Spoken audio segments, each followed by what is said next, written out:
Hello, welcome to Michelle Sews Again. I'm Michelle. Happy Friday, you guys. It's another hashtag Friday Sews kind of day. So thank you to Jen from Today in Jen's Sewing Room for starting this hashtag. It is intended to create a community of YouTube sewers who share with you a little bit about what they've been sewing over the past week, what they have coming up, and a little bit about life.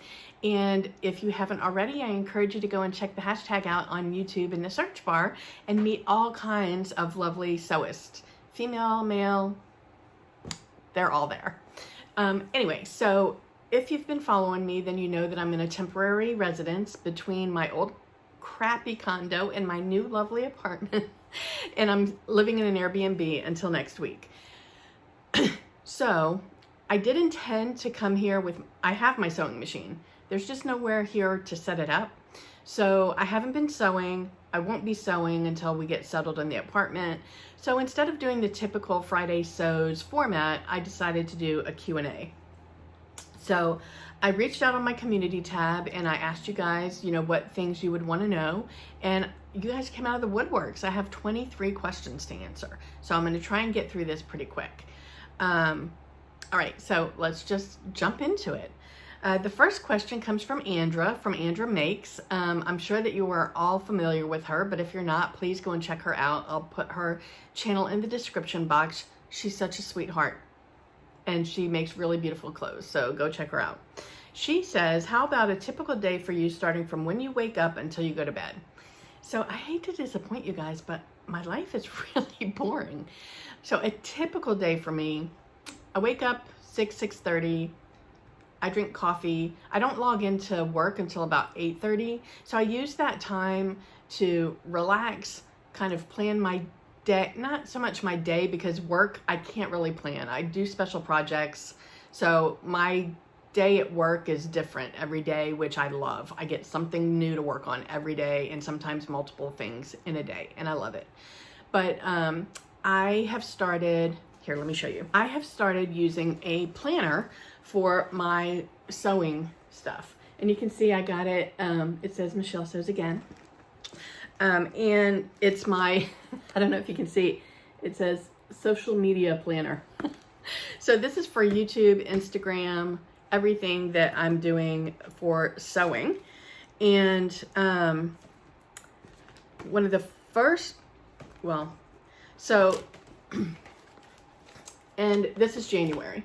So you can see there's stuff plugged in there. It's not overwhelming. I have my 3 days a week that that's part of my goals for 2022. So I have it plugged in for the month, what I'm gonna film about, which then lets me look at this every morning and see what do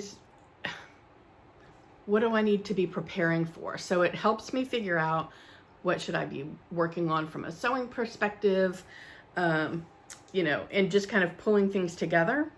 And so I look at that in the mornings. I use this to make my notes for sewing. So like I throw my ideas and stuff in here. I have a page for like 2022 collaboration ideas, a page for 2022 video ideas. And so it's just a notebook with all of my notes. And when I'm ready to film a video, I kind of do a rough outline of what I want to talk about. So that I started doing that last year, and I found that it really helped to mostly keep me on track. There are still some ramblings from time to time, but when I have the outline, I'm able to go through. And so I spend my morning looking at those two things and drinking my coffee. I log on to the computer for work at 8:30. I log off at 5:30 almost every day. Like I love that I have a good work-life balance with this job. So I don't feel pressured to log on super early and to stay on super late. Maybe that'll come with time, but right now I'm feeling like it's a good, like I can get my work done, meaningful work that's appreciated within normal working hours. And then after I log off, right now my husband and I don't cook much at all. We've started to, And by we, I mean him. So before we left the condo, we both agree that we want to start eating healthier and not ordering out so much. So I bought an air fryer several months ago. It's a really good one. It's got like 5 different settings on it, and you can grill in it, and it puts such a gorgeous char on chicken and burgers and things like that. So my husband started using that because he's not working right now as we're, in the midst of all this moving.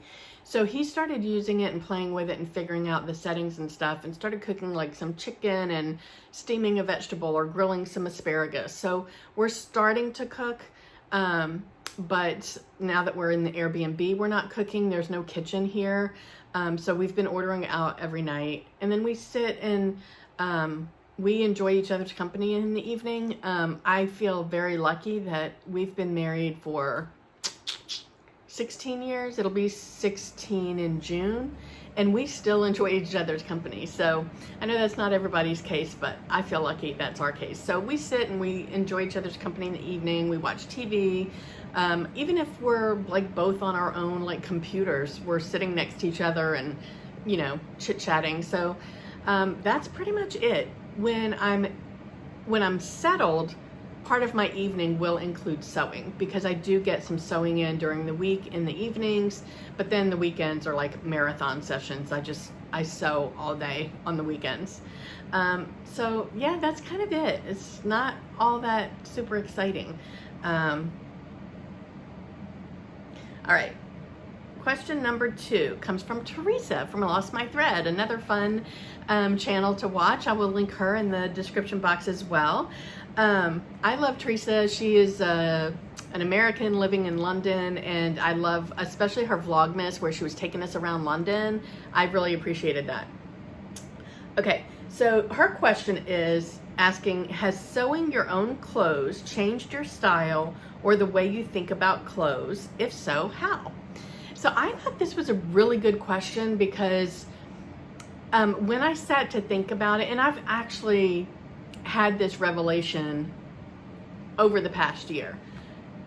When I was younger, colorful, unique clothes were my jam. That's what I wore all the time. I didn't, I mean, they were ready to wear, so it's not like everybody couldn't buy it, but most people didn't dress that way. So I did feel like I had my own style.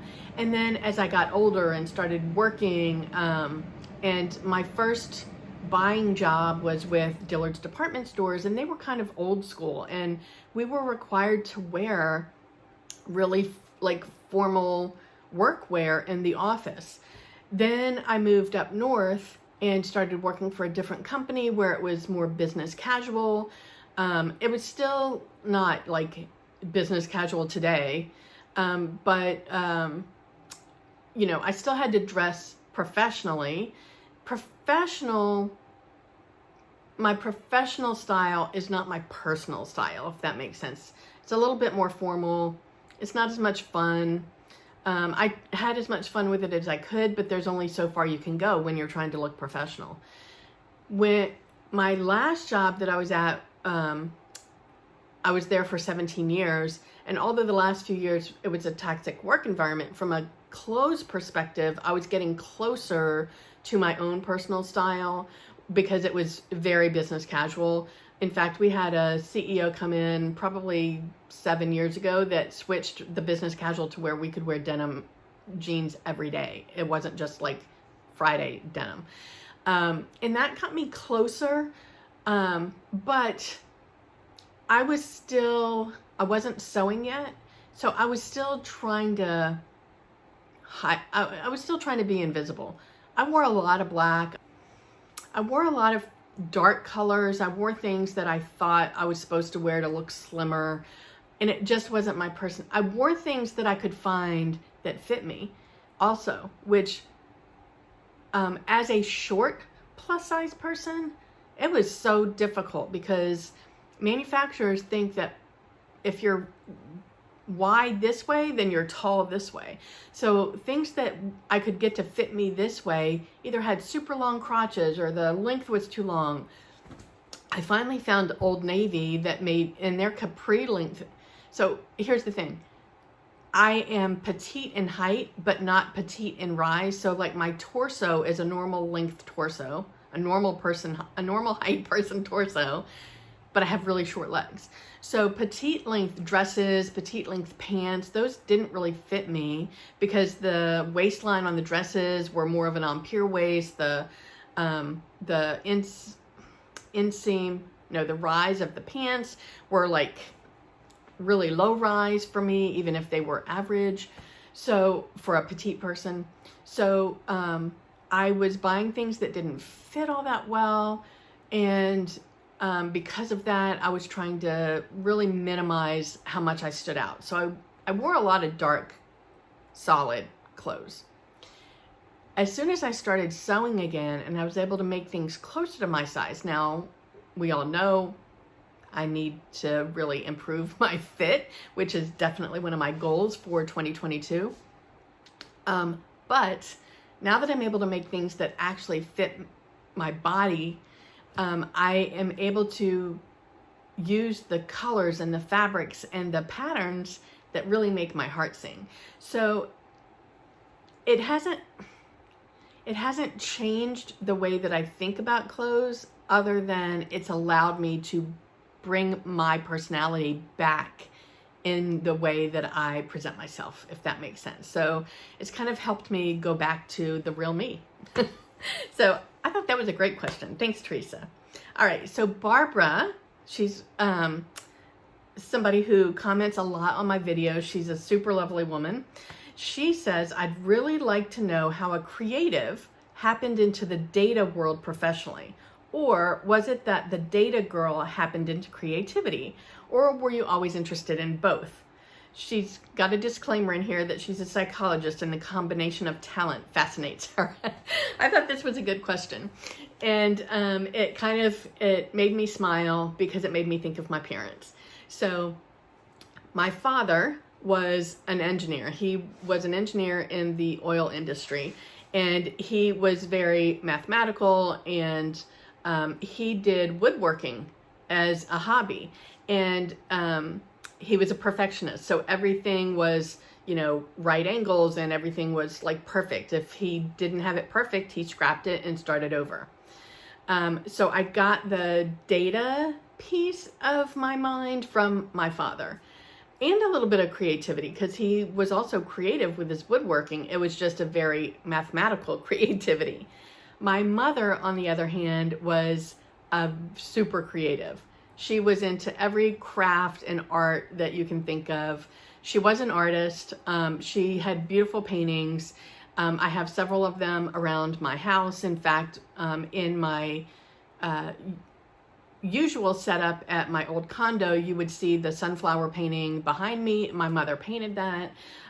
Her brother was a beautiful artist. My older brother is an amazingly talented artist. He actually designs furniture for a living, but he creates art in every medium. But my mother painted. She sewed when I was little, but I don't remember her sewing a lot, so I did not learn sewing from her. She did mosaics. She made jewelry in the 80s. I don't know if you remember the polymer clay jewelry. She made a lot of that. She used to paint t-shirts a lot in the 80s and sell them. She did pottery. I have some beautiful pottery pieces from her. She just loved creating. So I got the creative piece from my mom. And so I just kind of grew up with both. I was always really good in math. So the analytic piece was always there, and I've always done crafts, whether it was I did obviously the sewing, but I've always done painting and cross stitch and jewelry making and all those types of things. So I've always kind of just had a little bit of both, and I got it from my parents, who I miss dearly. Okay, so Lynn, who, if you aren't familiar with her, she on Instagram, you can find her, and I will link her Instagram below.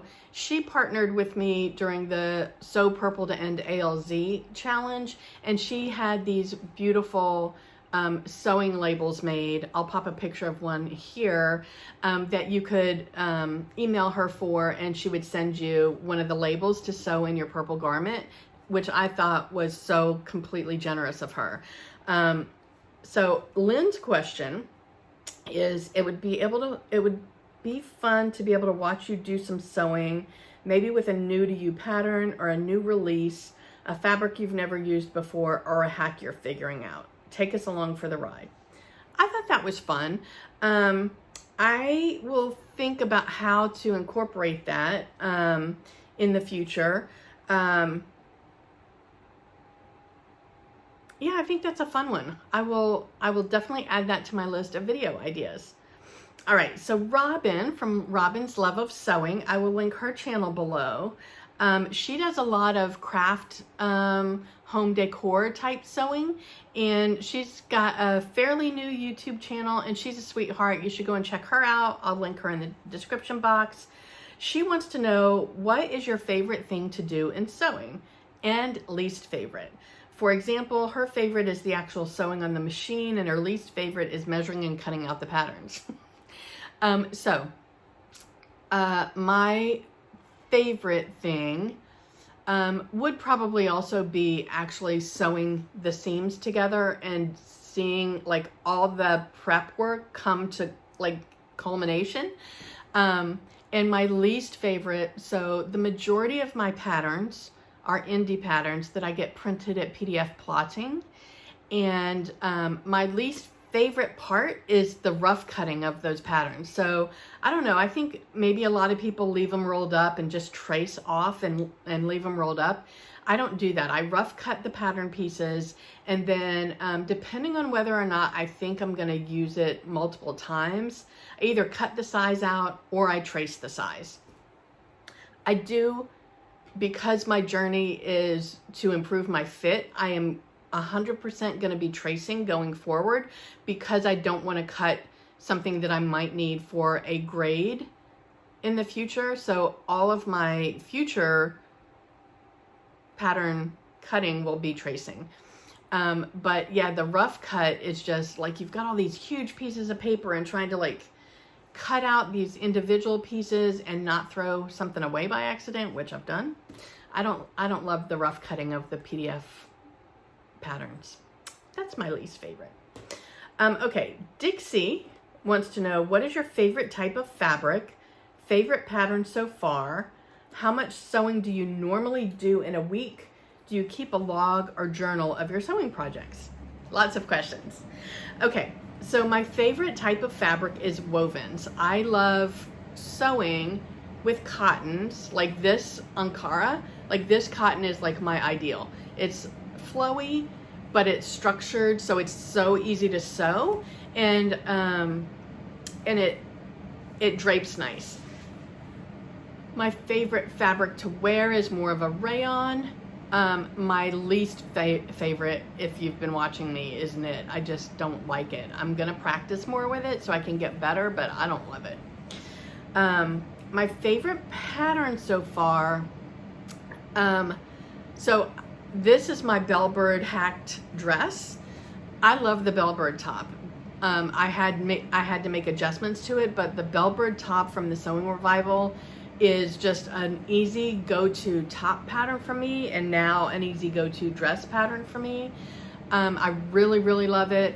I have to say though, the Style Arc Hope dress, the hacked version that I did with the tiers, that's my favorite thing that I've made since I started sewing again, and I love it. I love the way that it fits me. I love the way that it looks, and I get compliments on it every time I wear it. So I would have to say the Style Arc Hope, but the hacked version.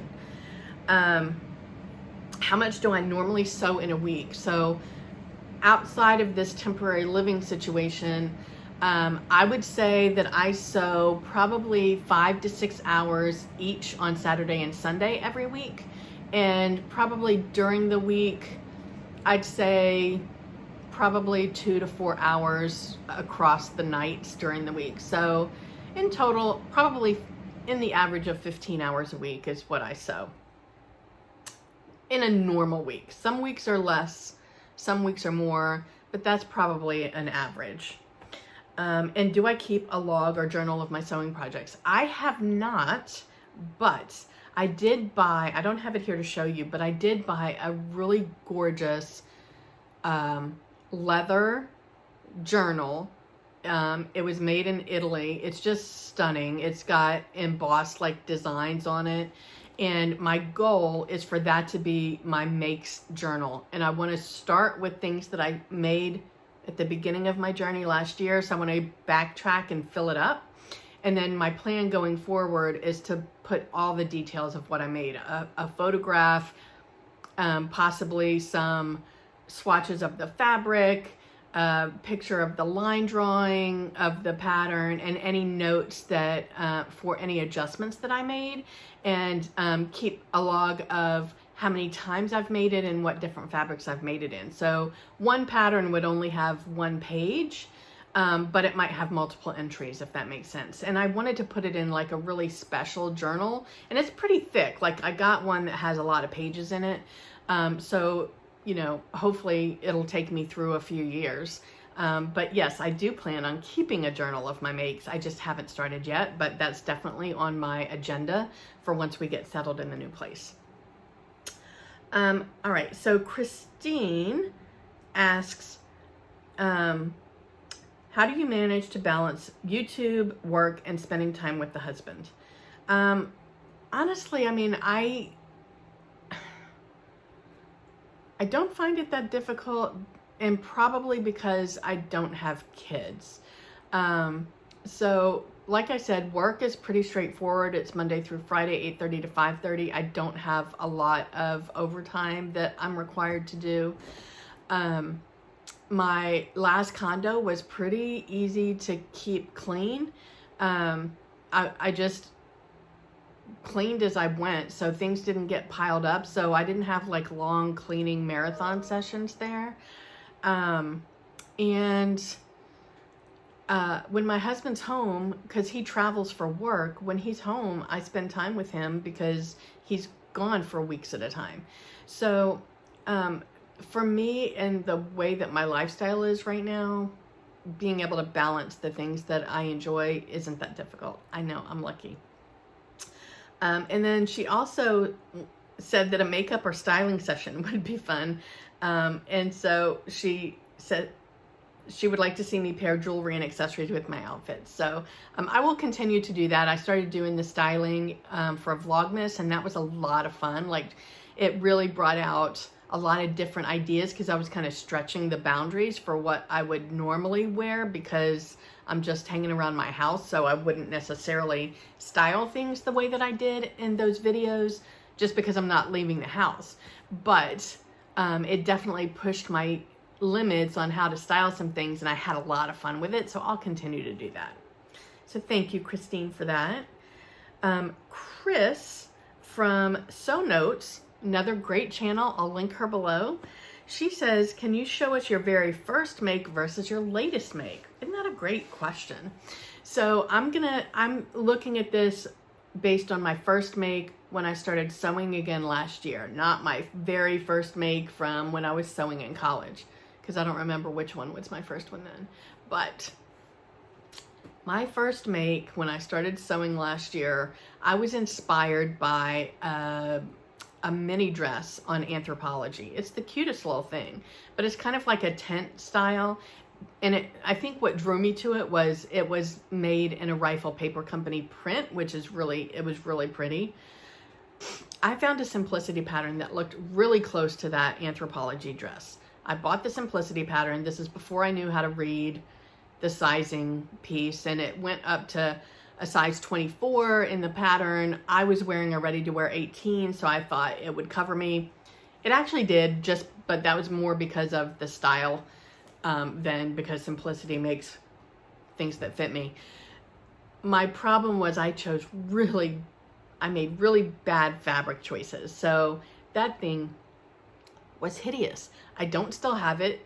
I don't even think I donated it because it was so bad. I think I just chucked it. But I do have a flat lay picture of it. I don't have a picture of me wearing it. It was hideous on me, But here's the picture of the shirt, and yeah, it was pretty bad. And my latest make is my Style Arc Emmy dress that I just talked about on Wednesday. And that one, the fabric choices were perfect. The finishing on that dress was beautiful. It just has a couple of fit issues, which I think are going to be pretty straightforward to fix. I think I just need to put some bust darts in to take care of how loose it is under the arms. And I just need to nip the waist in a little bit and maybe skinny down the hip area a little bit so that it's a little, it's not form fitting, but it's not so baggy. So I feel like I've come a long way. I definitely still have room for improvement. But I feel like like the difference between my first make and my latest make, to me, that's like night and day. So thank you, Chris, for that. All right, Carrie says, with your move and 2 weeks in a motel, did you keep some sewing projects out for you so you can sew or knit while you're waiting for your stuff? I cannot imagine you surviving without fiddling with something. So I think I might have already mentioned it. I did bring my sewing machine and I brought a couple of projects to work on. I did intend to sew while I was here. There's just no place for me to set up. So I do have my knitting project and I've been working on my shawl with the yarn, the hand spun yarn that Sarah from Naughty Gnome gave to me that is absolutely gorgeous. So yeah, I do have my knitting project with me. And Debbie said that maybe I could share designing my new sewing space. And so that I will do once I get settled in the new apartment. I was thinking maybe I would do like a walkthrough video of the new apartment before we move all of our stuff in, and show you which room is going to be my sewing room. And yeah, so once I get ready to set that up, then I'll take you guys on that journey with me. I think that would be fun. I have ideas for how I would do it differently than I did my last place. So anyway, that's it for my Q&A. If anybody has anything else that they'd like to know that I haven't answered, put it in the comments and I'll answer it at some point in the future. Thank you so much for joining me today. I really appreciate it. Wherever you are, I hope the weather's amazing. I hope you're able to get some sewing in, and I will see you Sunday. Thanks so much. Bye.